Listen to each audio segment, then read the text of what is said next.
Okay, so I'm conducting this interview. We're going to keep your name confidential. If you're open to disclosing your age, we can do that. Anything that you're comfortable with, I would appreciate you sharing.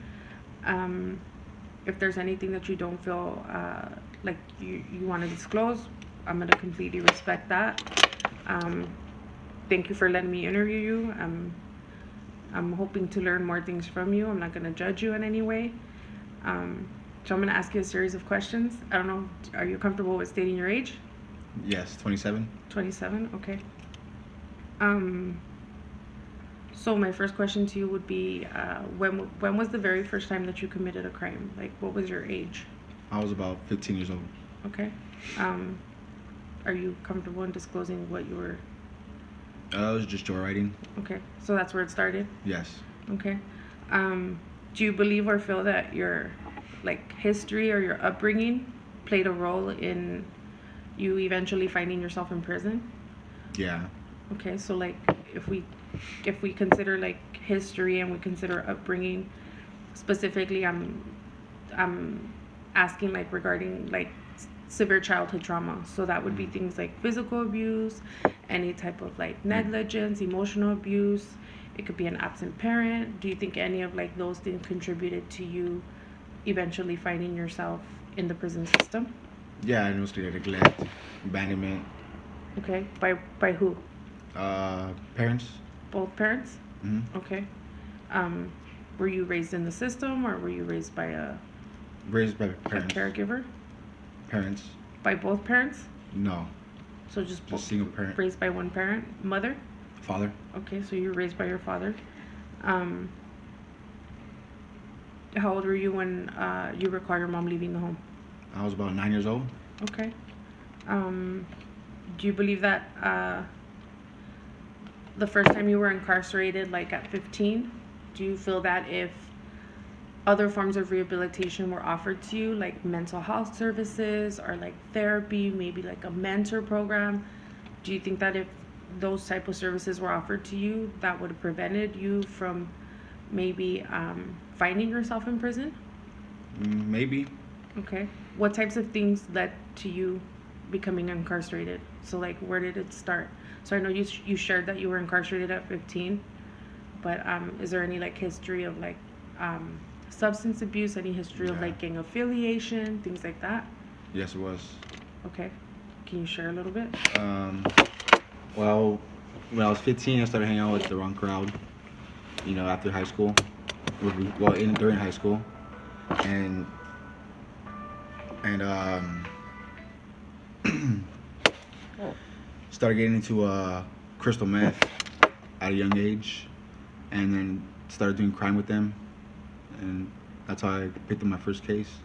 Okay. And I believe that if I wouldn't have went that route, and I would have had some kind of um, mentor or a mental health help, it would have turned out different.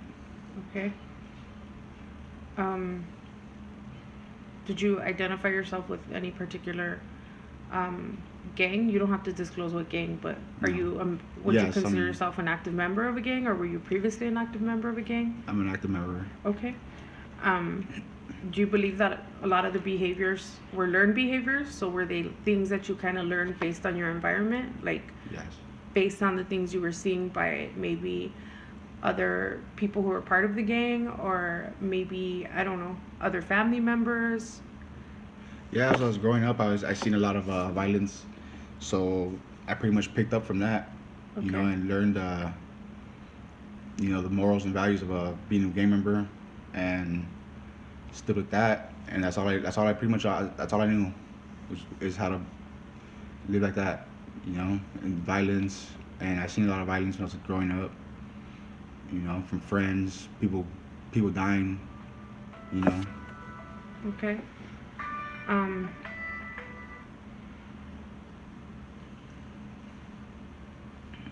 do you feel like, in a sense, the gang offered you like a form of like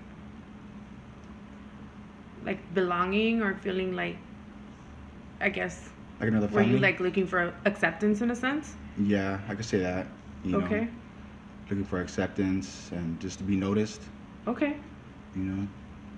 Okay. Um, I'm gonna ask you some questions regarding cultural differences because this is a subject that I think is relevant, especially when we consider um, youth offenders and people who have been incarcerated. So, I guess when we consider cultural differences, is there anything that you could share, like regarding your own experiences on cultural differences that you may have encountered while you were in the system? So it could be cultural differences amongst like different populations in prison, so different races, or it could be differences in power. So it could, again, it could be through, across the races, or it could also be regarding like maybe inmates and correctional officers. So can you talk a little bit about that? Well, when I was incarcerated in prison, I seen, like the ones that really got their way mostly was, African Americans, Okay. and they always usually, whine about things, but they always usually got their way, and we don't really, as go as far as Hispanics, we usually don't talk with the COs as much as they do, so they get more action and on things that they want, and we Hispanics can't do that. Okay. So there's like a certain Like boundaries, there's kind of certain thing. boundaries, certain rules and regulations that you have to follow. Yes. Like certain expectations that are Yes. okay. Um, so now that you were convicted as a youth offender, we kind of didn't get into the crime, but now that you're out, what are you doing differently now?